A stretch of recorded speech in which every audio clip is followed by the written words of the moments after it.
Welcome back to the Adventure Athletes podcast. Guys, it has been a little while since I've spoken to you guys on the camera. So much has happened in the past 6 months, but that is against the point. The podcast is back, baby. We're back and we're better than ever. As you can see, we've got a whole new studio. We've got brand new cameras. We're back and better than ever. We've got so many amazing guests lined up for you guys. But if there's anyone in particular that you want to hear from, please let us know in the comments and I'll see what I can do to get them booked on. But I don't think you're going to be disappointed at all with any of the guests that we've got lined up for you guys.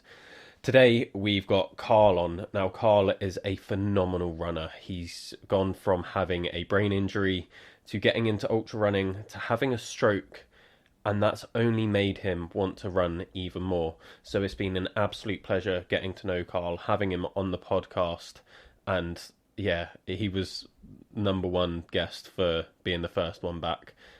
I've wanted to do this with him for like 6 months now.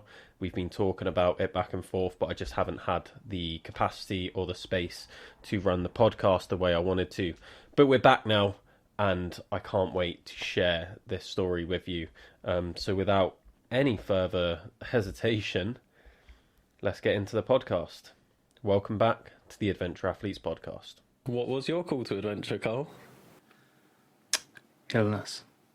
So I suffered a concussion from boxing, and so that was the start of everything really. So I lost my ability to walk and talk and stuff from the injury, and we had to start from the beginning again.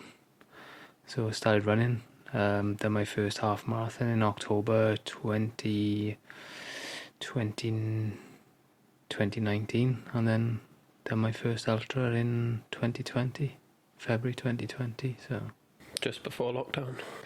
Yeah, just before lockdown, and then 2 weeks after that I had my stroke then, and that was during lockdown pretty much. So that was during the start of COVID, and I got discharged from hospital after like being in there for 4 hours, and my stroke subsided and I got discharged straight away. And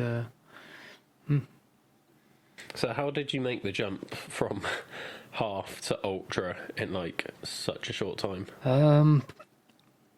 I was just watching like YouTube videos and stuff, and like everybody watches like the David Goggins and Jocko and all all the motivational stuff and that, and it just really sort of like watching a lot of Courtney stuff, and I just got really inspired by it all, and I just thought I just felt like it was something I had to do. Yeah. How far was your first ultra? So the first ultra was 43 miles. So, and then so I was Brecon to Cardiff.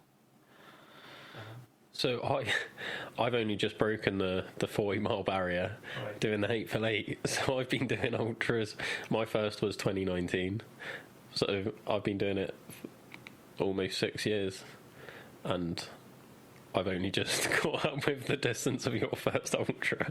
Yeah, I was doing like some loop time event stuff, and just trying to build up, and I was doing like a lot of. So every day I'd go to Aberdare Park and I'd run 10 miles around Aberdare Park, and I'd look at the mountains, and I just think, I just love to be on the mountains one day, because for some reason I just really felt passionate about it, and so we just chipped away, and we got the first one done. It was in a storm as well, Storm Chiara. So it was a test of everything. And like I say, 2 days after then I suffered a stroke, and and that's when it all sort of fell apart, and then you start learning to appreciate what you've lost. So it's been a bit of a rough old time. Yeah. Going back to your brain injury then, what caused like you to get into running from the brain injury? Like what were the stepping stones to get you from being like, I've got this brain injury from boxing and now I'm gonna start running halves and ultras? Yeah, so basically, like I used to do like a couple of weekly runs at the boxing gym, like sort of, yeah, they were probably like a mile or two, and that was pretty much it. There was never anything really more than that. But yeah, it was just basically because everything got taken away from me, and like, do you know what I mean, boxing was my passion. I was like really, like, do you know what I mean, I was training like really hard, and I was only a gym sparrer. I was anything other than a gym sparrer. I didn't have any fights or anything like that, but it was just something I was really passionate about, and because it just felt as if it changed it changed a lot of. Yeah, I was a very nervous kid and stuff, so it just gave me a bit more confidence, and yeah, it changed me as a person really, and just made me a little bit more confident. Probably I was very anxious. Yeah, I was a very anxious person as well. So when I was in a crowd, I didn't feel so anxious and stuff. So yeah, it worked. Them type of things. But then when all that was taken away from me, I just wanted to try and find something else. And so yeah, So my brother offered me a place So he had a Cardiff half marathon place, and he said, "Do you want to run it?"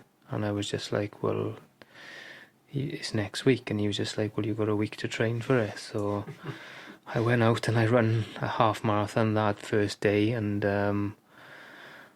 yeah, it was awful. And then I think I ran once or twice that week, and then went to Cardiff half marathon. Literally, I turned up, but I just sat on a curb and I just thought, what am I doing? And I just cried because I was an emotional mess anyway, but due to like the brain injury and stuff. So yeah, I just sat there and cried, and yeah, rocked up to the start, and probably the worst thing I've ever done.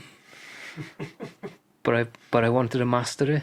I knew I was never going to become good at it, but I thought, let's just try and master this, and then yeah, that was the start of running ultras basically. So yeah. So from this just awful experience of your half marathon, Yeah. you was just like, it just sounds like there was almost something to prove, or like some sort of overcoming that you wanted to do, something for yourself. Yeah, 100%. Not like proving to other people, but like, yeah, I was always meant to do something, because I've always been like the bigger kid in school. I was always the one that was teased and stuff, and I was quite lazy, and yeah, but so maybe it was something I had to prove to myself. I don't know, but yeah, for some reason I started to like the suffering, and it was like I used to like getting punched in the head as well, as weird as it sounds, but yeah, I got something from it, and I don't know what it was. So yeah, then I found running was giving me that. Yeah, it was giving me that same feeling or worse feeling, and yeah, it's just that overcoming all these feelings, and yeah, it was something that I enjoyed. talk us through your first ultra then, and the stroke that happened after it. Yeah, so once again, I turned up at the start of Brecon at Cardiff, felt uneasy. My brother dropped me off, and but yeah, I just looked around, and I was just felt like a little fish in a big pond. It was way out of my depth, but yeah, I got on the start, and I tried, got through it, and but yeah, so a couple of days later then, so I done like a back-to-back 8-mile run. I think it was 2 days later. My car was in the garage, so I went up to my mates and to pick my car up. So I ran up there, and yeah, I started feeling a little bit funny. I had a loud buzzing noise in my ear, and I just thought, oh, maybe it's just like I needed a bit of sugar or something. But then I could feel my legs starting to go, so I sat down, and then my mate started. So I tried texting as well, and I couldn't move my left hand, and so I was just like, something didn't feel right. And then my mate spoke to me, and he's just like, "Are you okay?" and I couldn't speak. I was dribbling, my face had dropped, and he said, "You're having a stroke." He took my phone off me and he dialed the ambulance. He dialed 999 straight away, and paramedics were there within about 20 minutes, and they gave me an injection, took me to hospital, and I was out, discharged after my stroke subsided, about 4 hours, I think. So, like I said, I was paralysed on my left side. My face dropped. I was dribbling, couldn't speak, and it's probably one of the scariest things I've ever experienced. I know that you've gone back. Has it been like every year since, pretty much, to redo that event and again try and overcome that? Yeah, I think I've missed one event, but yeah, I go back to try and relive it. And yeah, just to make sure that it's not going to happen again, because in my head, and again, once you read up on strokes, they always say the first one is a warning sign for a second one. So you're always on edge, really, and waiting for a second one to happen. So I just think if I just keep going back and trying it, then it's going to settle my mind a bit that it's not going to happen again. So this year I went back and I done the Brecon, the Cardiff Extreme. So, but yeah, I didn't have a stroke, so I was all right. Yeah, it's just, I'm quite interested in this whole idea of, so you did your first half, had an awful experience, and then you was like, I want to get better at this, I'm going to do an ultra. You turn up, have an awful experience. Yeah. 2 days later, you have a stroke. Like, most people would then be put off running and being like, this isn't for me. Yeah. I'm not doing this. I booked a 50 miler for July. This is what I mean. This is what I'm so fascinated by with you, is the thought that you keep coming back no matter how bad the experience is. Like, where does that come from? I don't know. I just don't know if it's I don't know if it's because of these motivational speakers I listen to, and like I say, Navy SEAL stuff and the not quit stuff. But yeah, I just don't want to be that person. I don't want to be that person that gets beat by life. And there's been times that it's been tough, because obviously after the stroke I started self-harming and stuff, because you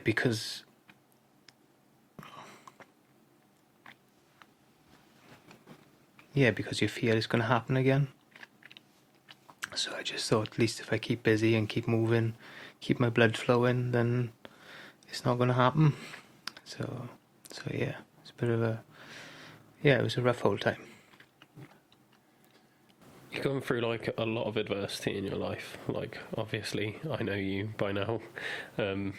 It's not the first time we've met, and we know quite a lot about each other, and it's just, I'm really interested in what running gives you that helps you overcome the rest of your life, because you're very open about it on social media. You're always posting every day, from what I see, sometimes multiple times a day, and it's just why running specifically? The reason I post is because every time I run, it makes me feel confident, because if I didn't run, I probably couldn't post, because I'm not a confident person. But again, I just feel as if I can share my struggles and make somebody realise that it doesn't matter what you go through, you can still get to the other side of suffering, and you can still keep moving and still keep going. Then that's my purpose, really, is just to make people realise that you can keep going when you're at your worst, and if you keep going, there is greatness at the other side of suffering. Yeah. And like I say, I'm not saying that I'm a great person or I've achieved great things, but I've done all right. Do you know what I mean? And that satisfies me, knowing that, yeah, I'm still chipping away, Yeah, you've done better than yesterday. 100%. And that's all it's about. Just being the better person today than you were yesterday. No, I really resonate with you, which is why I've asked you to come on the podcast. Because I feel like your story is really relatable for people that are struggling. Like, I'm quite open about my mental health, probably nowhere near as much as you are. But from my videos and everything that I've been posting, all my vlogs and stuff, I've been saying that I'm struggling and I'm having a hard time. And the reason why I run and do these distances that I've never done before, and like I'm really pushing myself at the moment, is because I'm hoping that it transfers to my day-to-day life. Like the things that you were saying just then, whether it's like trying to be better each day or you're just trying to like push through and help other people, it's like I could relate it to running or to life. Yeah. Like it was one and the same in my mind, and I'm finding for myself that running is giving me that resilience in my life like nothing else has. Is that the same sort of for you? Yeah, I just think it teaches you discipline as well. It teaches you because, like I say, I don't want to get up. I don't want to get up 5:05 to go running, and I run pretty much every day. So yeah, I don't want to do it. Yeah, I don't like doing it, but I just think if I have that day off or that couple of days off, then you're gonna fall back into a trap, and then yeah, where does that lead you then? Do you know what I mean? And I get like so this is the thing, like obviously there's deload weeks and taper weeks and stuff, and they're absolutely the worst thing for me to do because I know I have to be sensible and have the time off to recover. And it's like this week now, I'm like petrified this week now because I want to run tomorrow, but I know I can't because I got Canham on Saturday, and yeah, I got times in my head that I want to do. So it's just like if I run all this week now and I don't do well on Saturday, and not well as in on scoreboards or anything like that. It's just well for myself because I like setting myself goals because yeah, they're personal to me, and they're just little things that I just need to achieve to keep moving on. So I think like something that really has stuck with me about you is you always hear people saying, for me it's not about the like either the time or the placing or anything like that. And I know that I don't say that specifically because I do care. And it's like, I do want a podium. Like, I go to events and I'm like, I want to podium this event. Like, my first ever ultra I turned up for, I was like, yeah, I want to be, like, top 10 in my head. Yeah. Hadn't trained for it. No place to be having that confidence of being like, I want to be top 10. I literally came dead last, like a minute of the cut-off time. It was an awful experience. But I always turn up to the event being like, I either want to hit this time or I want to place this high up or whatever it might be. And sometimes it's out of my control. A lot of the time I get annoyed with myself, and everyone's like, why'd you get annoyed with yourself? You've just run an ultra. And I'm like, because I didn't hit the goal that I wanted, and they're taking that as, oh, he's just setting his expectations too high. Really, I know that I haven't ever properly trained for an ultra in my life. I've never dedicated as much time to running as I have now. Like, the last week or the week before was the first time I've hit 100k in a week without it being an event, and I've only hit 100k in a week 4 times. So that's how little I've been running, and for some people that sounds like a lot, but when you're looking at doing like 50-mile events, like 100k in a week should be pretty bog standard by that point. Yes. So I know for me that I don't say it because I know it'd be bullshit, but then I've met a lot of people like you that have said that it doesn't matter, and then they turn up and that's what they're like, and they'll get annoyed at themselves if they don't, and I'm like, oh, I thought it didn't matter. Yeah, no, but with you, like, we did the Nightmare Before Christmas half marathon, and a few of us went off track about a mile. You went off track not quite as far because you got turned around earlier, but then we were all chasing you pretty much, being like, fuck, we gotta beat Carl. And you technically came in second because you was the second person across the finish line, and then me and Chris finished after you, and he was like, no, I don't deserve second because you guys did that extra distance. If it wasn't for that, you would have beaten us. You would have beaten me. And like, first off, that's bullshit, because I wouldn't have been running that fast if I hadn't gone off track trying to catch up with people. So I think you still would have. But also, like, how many people would give up a second place trophy? Like, you didn't take a trophy at all. It's not like you was like, I'll just take third. Yeah, if I was sitting on my dresser in my house, I wouldn't have felt satisfied looking at that, knowing that I didn't win. Oh, it didn't come second fair and square. Do you know what I mean? It's You did. You was the second one across the line. It's our fault for getting lost, really. You didn't follow the flags. Like Kev says at the start of each of his events, it's impossible to get lost, and everyone always gets lost. like I say, I'm just happy to turn up an event and just get through it. It's and like I say, I always get to meet great people, and obviously that's where I've met you, is an ultra, and yeah, it's just. That's why I do it, is the social aspect of it, because you always end up meeting like-minded people, and it's and it's never about results. I always say that I always tell like my buddy Sean and I'm going to try and win this weekend and stuff like that, but that's only just to put pressure on myself, because I tend to thrive off pressure, and I usually put on social media that I got an event coming up. And again, that's to put pressure on myself, because I know there's the odd one or two people out there that want you to fail and want you to quit. So yeah, I just like putting that bit of pressure on me. So when I do hit that wall, then I always try and remember the reason why I got to keep pushing through and stuff, because I know there's people out there that want to see you fail and stuff. So. Yeah. I say it's just something that's in my head, because I don't think everybody wants the best for you.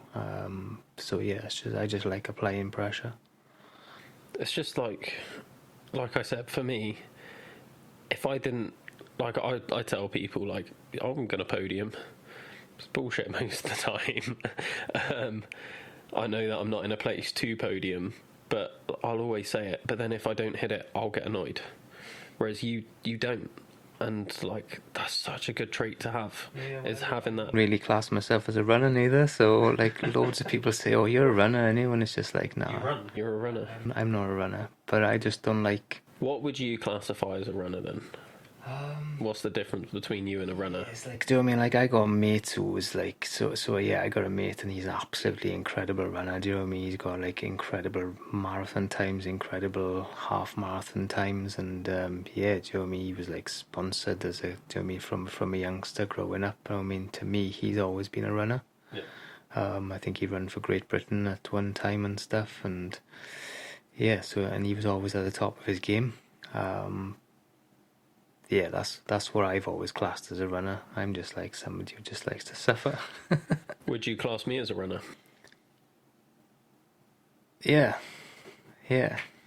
I'm not like your friend. I'm not at the top of my game. I didn't run for GB. You've accomplished more than I have in running. This is my point. Like, that I love this question, because everyone's like, I don't think that I'm a runner. And then I ask that question of, well, do you think I'm a runner? They're like, well, yeah. And I'm like, you do more than me. That's why you're on the podcast. That's why I'm not getting invited on podcasts, because you've achieved stuff and I haven't. So, like I say, when so yeah, I think I felt. So yeah, Wild Horse was my biggest achievement, and that's when I think so that's when I think that I sort of could say I was a runner, but then I did for a couple of weeks, and then it all sort of, and then I stopped again. And so, yeah, so I'm just fascinated by it, because, like, it's something that I've struggled with, because I didn't class myself as a runner, even though I'd run multiple ultras, and then I'm coaching people doing couch to 5k, And I'm like, yeah, you're a runner. And then they're like, but you're not a runner, and you've done way more. And I'm like, that's a good point. Like, at what point does someone become a runner? Like, for me, if you go out purposely, like, on a regular basis to run, whether that's, like, it doesn't have to be regular in terms of, like, consistently doing certain mileage or anything, but if you're showing up, like, at least, like, once a week, once a month even, you're a runner. And you run every day, basically. I'll call myself a runner. I'll do it. I'll do it. There you go. I got what I need from this podcast. We can end it there. Carl is now a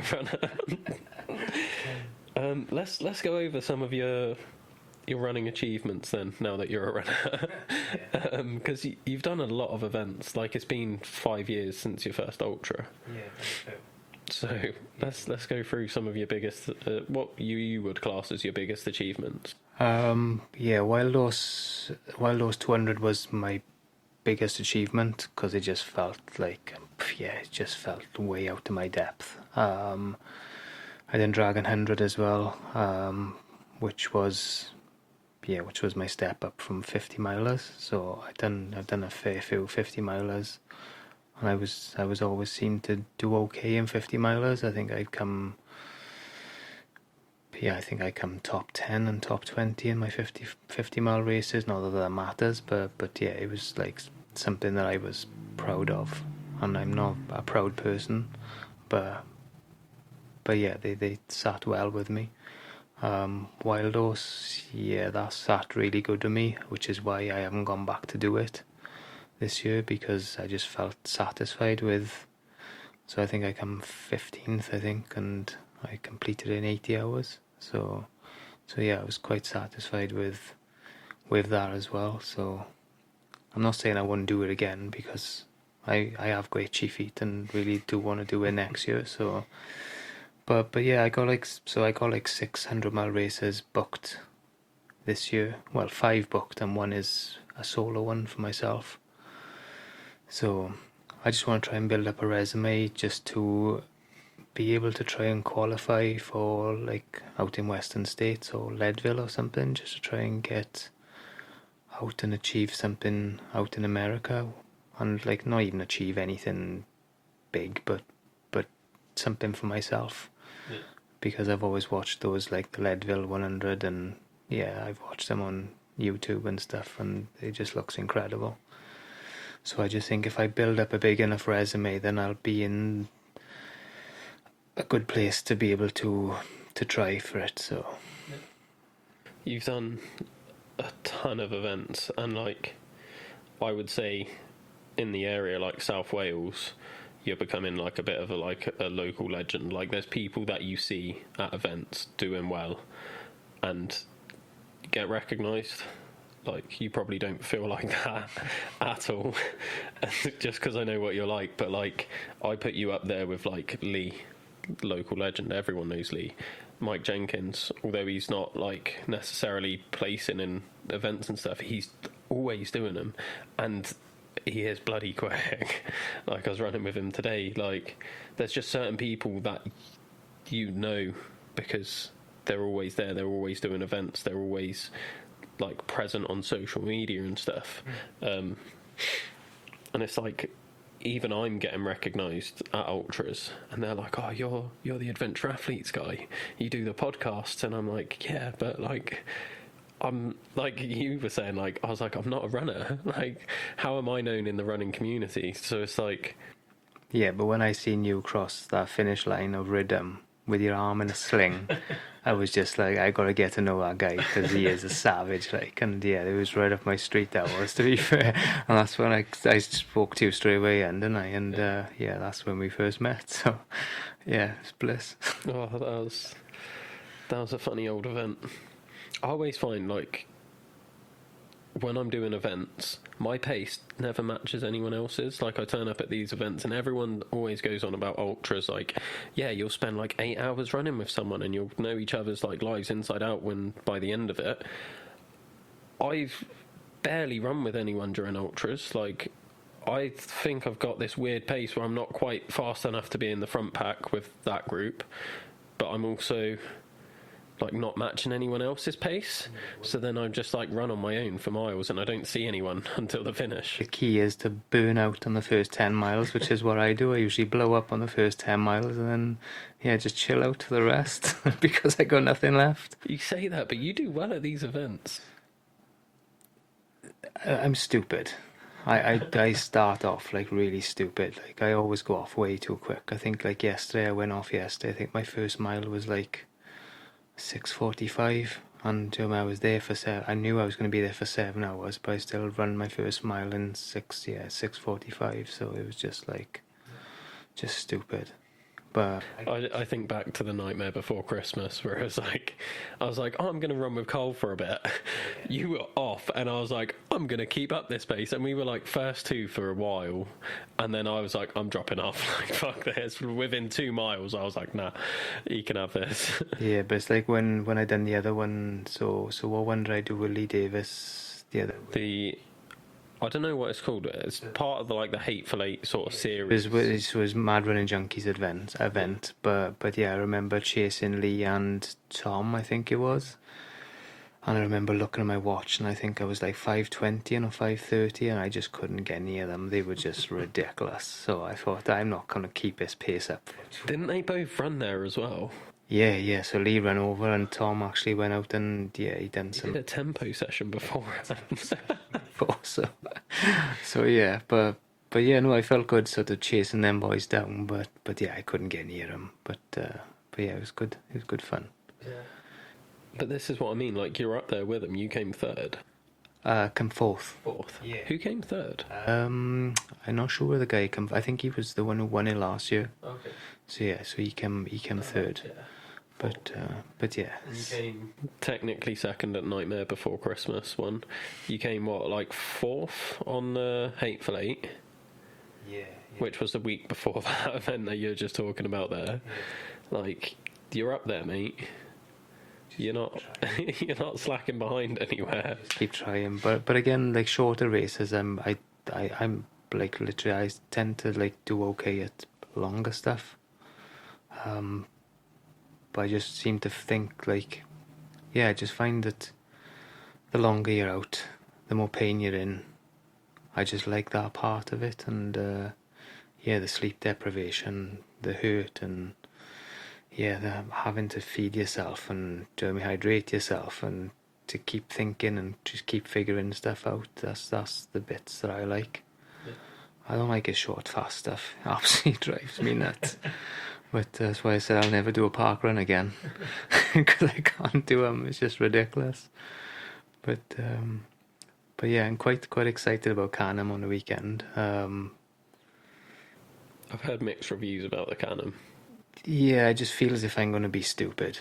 I feel as if I'm going to go out too fast. I think I'm going to burn out too quick. So the official advice I've heard from Reese is go for a run-walk strategy. Yeah, well, that's what Lee told me as well. So that's what I sort of tried to imply yesterday as well. So I tried that yesterday. See, I'm not going for that when I do my version of the Canham. I'm running. No, but I'm going to listen to Lee because Lee is the one to listen to, and yeah. So yeah, I'll definitely listen to him. So I implied that yesterday, and obviously I went to Cyprus the other week and I run 32 miles around the athletics track in 28-degree heat. So yeah. So how long did that take again? It wasn't that long. Yeah, it was 5 hours and 20 minutes that took. So, but I tried Lee's method again. So I run a couple of loops, walked a loop, and then yeah, it was just but it worked out really well. So yeah, it's just all trial and error, isn't it? Learning off the best thing. Yeah. I'm still in that like toxic road runners mindset of like, oh, if you walk, it's not running. No, that's what's in my head all the time, and I hate when I have to walk an event. And I genuinely think I do better from it, because although my running isn't fast, like I'm talking like uphills and stuff, my running's not fast uphill. I'm shit at an uphill. but it's slightly more than a walk. And although everyone's like, oh, it's more efficient if you walk, it probably is. But by the time I've stopped walking, my legs are like, we don't want to run now. Yeah, well, I got a walking pace that I always say if I'm hiking a hill, I always want to try and hike a 14-minute pace. Yeah. So it's still pushing a hard hike. But I know then when you get to the top and you're on the descents, I know you can push a 6-7 minute pace, possibly go into the fives coming down as well, all depending on technical the terrain is. But yeah, I've tried it as well, and so I got a hill near me which is like, I think it's like nearly 2,000 foot, and I run it one day and run down, and I timed myself, and then a couple of days later I hiked it and run down, and I was faster hiking and running down than I was running up and running down. So yeah, it just proved to me that this is what we need to be doing. So yeah, because I'm pants going uphill. I'm terrible, which is why I hike the hills. And again, using poles on hills, I just want to sling them. So it's just like, so yeah, it's just, but yeah, it's all good fun. It's just figuring stuff out. Like I said, it just feels like trying to figure life out. You have good times, you have bad times, and it's just staying in it and keeping going through it. Yeah. Why don't you look into, like, I don't know if you've done much of it, to be honest, but like the personal challenge side of things, because like you've obviously seen the sort of stuff I do where I'm like, I'll do the 4-4-48 and I'll call you up fucking 2 in the morning out for a run, or I'll be like, I knocked you out of bed at 2 o'clock in the morning. I was flat out. My alarm was going off, and I'd look over at my alarm and I go to turn it off, and I couldn't turn it off because then you started calling me being like, well, I'm outside, like I've been outside for like 10 minutes already, and I was like, fuck. What did I say, really? What did I say? Let's go and run. Oh, mate. But yeah, like you've seen me do the 4-4-48, you've seen me I did that 496 thing last year, I tried flipping the tractor tyre, I've done a 50-mile barefoot walk. Why don't you look at that side of things, because I get more from that than I do running an event? Yeah, so I done the Goggins Challenge a few years back it was my first charity fundraising for Let's Talk Men's Mental Health. So obviously I've been involved with them for I think about 4 or 5 years. So yeah, they've always had my back, to be fair. They give me counselling and stuff when I needed it, and yeah, like my buddy Sean, who is probably one of my best mates, he runs the charity, and I see what the charity does for people and stuff. So yeah, I've raised money for them a few times, and like this year I've opened like a year of fundraising which is why I'm doing like the 600 milers. Obviously to raise money for them, and obviously I'm doing ultras in between the 100 milers as well as training runs. So yeah, so the Epona's coming up first, which is, I'm like really excited to get Canham out of the way so I can start training for Epona properly, so I can get back on the mountains and keep doing that. But yeah, I do fancy doing something. Yeah, I do fancy doing something stupid. Really fancy doing something stupid. I've got a few things in mind. Yeah, do you want to share any? Well, one is I wanted to run an ultra around a track every day for a week, not 5 days, 7 days. So yeah, that's something that interests me. So like 50k every day for 7 days. That's something I'm looking to do around an athletics track.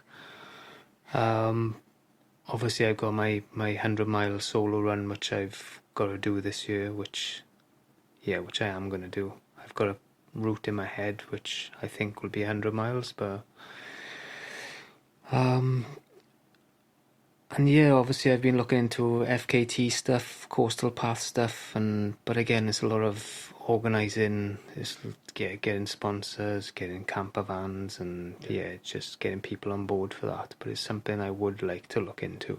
But like I say, I got to get this year out of the way first, because like I say, last year I wanted to do what I'm doing this year, but then obviously I had Epona, I had Wild Horse thrown in the mix then, and all the hundreds went out the window then. So yeah. So, like, I had 9 weeks to train for Wild Horse. I got given 9 weeks notice, and 9 weeks notice to run a 200-mile race, and you came top 15. and I was up London working at the time as well, so I wasn't even running either. So but it was good. I enjoyed the training for it. Because I put myself. I always said that I was going to put myself in the environment that I was going to suffer in. So, like, I know there was a warning for a storm one day, so I went up Penavan and I went and run. Yeah, I think it was like 14, 15 miles, and I know one point I had to like lie down on the floor behind a banking because the wind was so strong and nearly took me off the edge. But when we was doing Wild Horse, then there was there was quite a we had a nasty old time up on the mountain in the night one night, and but yeah, we just kept moving efficiently and everything was good. So because I was used to it, so yeah, I just think you should always train for the environment you're going to be in. So yeah. No, I think. Well, this is just me talking now. I was going to generalise it to everyone, but I think people, i.e. me, massively under-prepare for these events. I'm the worst for it because I just rock up and I'm like, yeah, what's the course? Where am I going? What am I doing? I'm starting to get better now. Like, usually I haven't even trained for an event, but I've been running consistently for 3 months now, and I've almost hit the same mileage that I did in the whole of last year in the past 3 months, and that's considering I did 496k in the first month last year. So yeah, like 100% this is the most prepared I've been. But like, what advice would you give for someone looking to get into ultras? Yeah, just be prepared to suffer. Because if you do you know what I mean, if you can suffer, then you're already in a good place. And because they're not easy, they're never easy. Do you know what I mean? There's so much can go right, there's so much can go wrong, and when it starts going wrong, you've got to start figuring the stuff out. And so like last year, I had a couple of DNFs last year, which was very new for me. Which one was a 50 miler, and I DNF'd at 40 miles, I think it was. Just had stomach issues, couldn't eat, couldn't drink, and then my legs just went fatigued, and I just didn't see the point in carrying on for the next 10 miles. So I bailed on that one, and then obviously there was Copthorne. Well, I didn't really DNF Copthorne. It was just like, so Copthorne 200 is like, so it's a loop event up in Box Hill in Surrey, and it's just ridiculous elevation, it's steps, and it was just awful. But yeah, so I was just like, every loop I was going out, I was getting tight on the cut-offs, and then when I was getting to checkpoints, they were saying, "Oh, I don't know if you're going to make the cut-offs and stuff," and everything, just the pressure of it just got to me. And then I was sick of climbing steps, and mentally, physically, I was very good. Like, I had Hannah Crew with me, and I was feeding well, I was hydrating well, and everything was going smooth on that side of things. But mentally, I just got broke. And yeah, I done a backyard ultra in January. I drank way too much coffee, and again, stomach issues, and I didn't make one of the cut-offs. And so I think I finished on Copthorne at 96 miles. I think I finished the backyard ultra around about 80 odd miles, I think, something like that. But yeah, it was something I was always scared of. I was always feared of it. But when it happens, it was quite it settled okay with me, because I knew that I didn't want to do it this year. Yeah. So I know that I know my mistakes. I know where I need to learn. I need to stop drinking so much coffee, and I need to start hydrating and supplementing well, and eating well as well. So yeah, that's a big lesson. So I would always advise to get dialed in on nutrition, and so it's feeding and drinking whilst you're working. So yeah, that's definitely 100% something I would advise. Something I want to dig a bit deeper on is your connection with the Let's Talk Men's Mental Health charity, because obviously, like, a big part of our stories is mental health. So, like, how did that come about? I know you said that your mate basically runs it. So, like, how did the connection come about? What have you done with them? Are there any plans to do more in the future? So I met Sean at some boot camp I was doing just so not long after I had my stroke, and I got talking to Sean, and we just clicked. It was just like, he's just such a nice guy and that, and he was always like, I didn't really know him, but he was offering me so much and so much help and stuff. So we just got like really good mates and stuff, and I just wanted to give a little something back, because he was just always like, I can get you counselling, I can do this for you, I can do that for you, and it was just, so he pulled me out of a dark old place, because so I told him obviously my story, like after my concussion I took an overdose and stuff, and and he was just always like supporting me, always.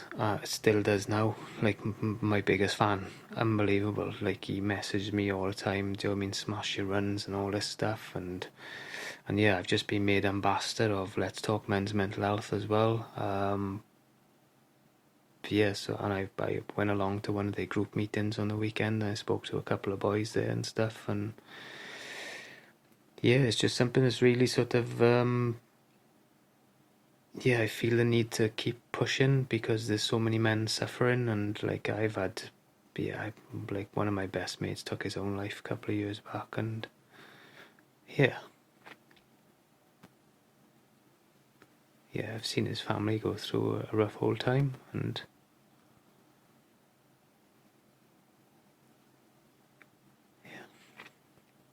There's a lot to go through.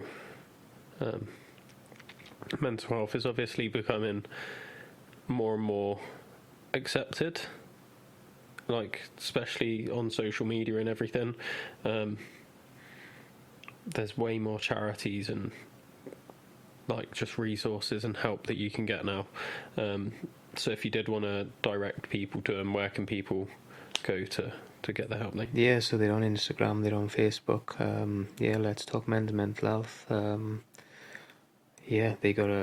think they got over 1,000 men on their online stuff that follows them, and I mean, people. There's a private page as well, so there's so you can ask any questions, you can ask for help, and it's just, and obviously they got a couple of local meet-up places as well, where everybody meets up on a Wednesday. I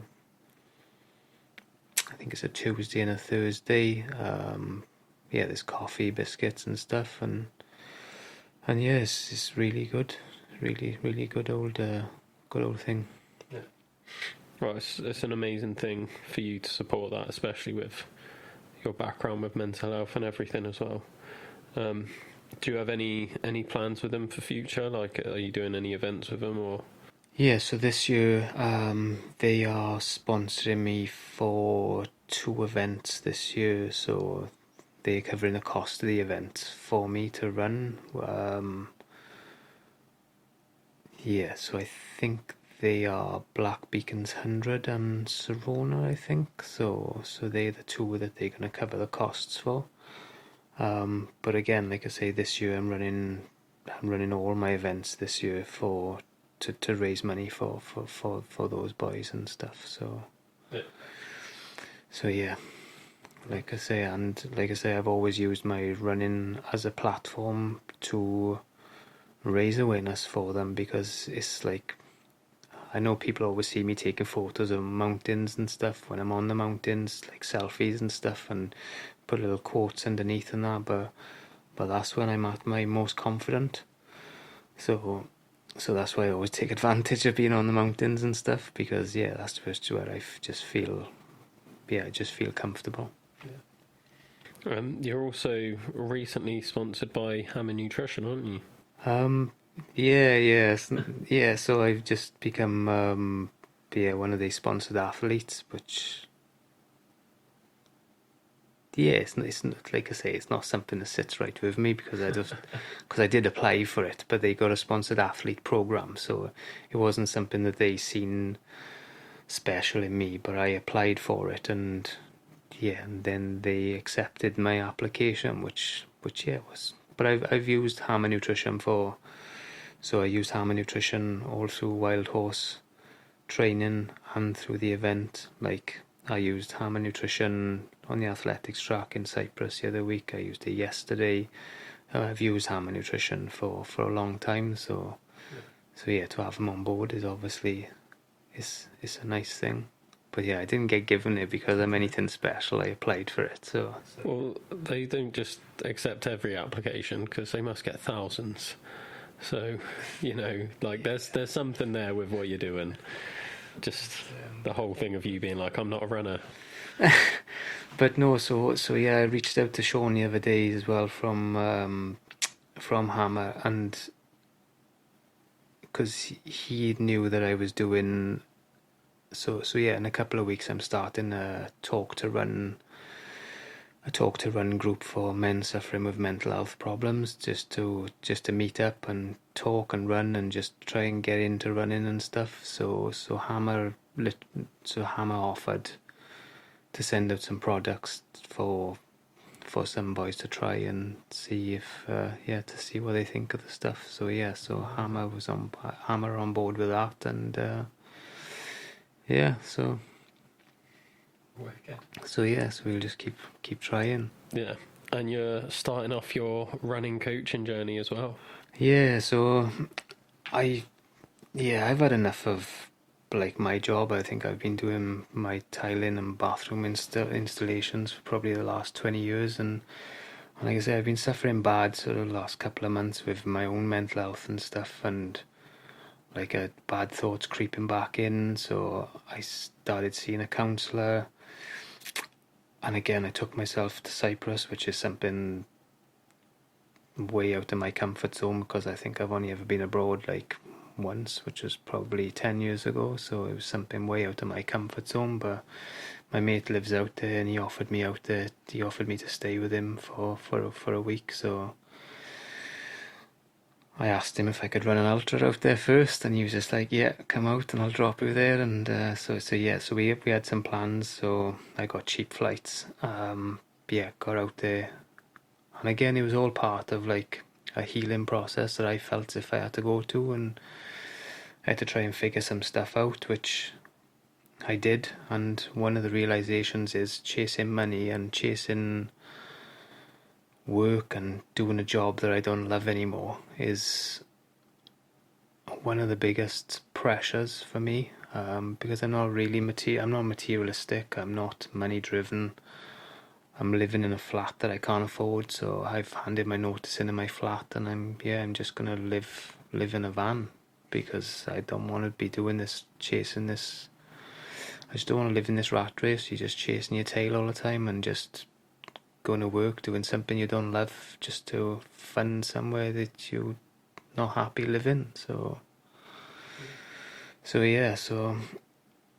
figuring some stuff out was really good. I was like really pleased how quick I figured it out as well. But like I say, going to the counselling was like I seen this woman called Liz, and literally she got me dialed in within like 2 sessions, and I was like, that was incredible. And yeah, so Soulmate, the running shop in Merthyr, which obviously you go to yourself, they paid for my counselling sessions.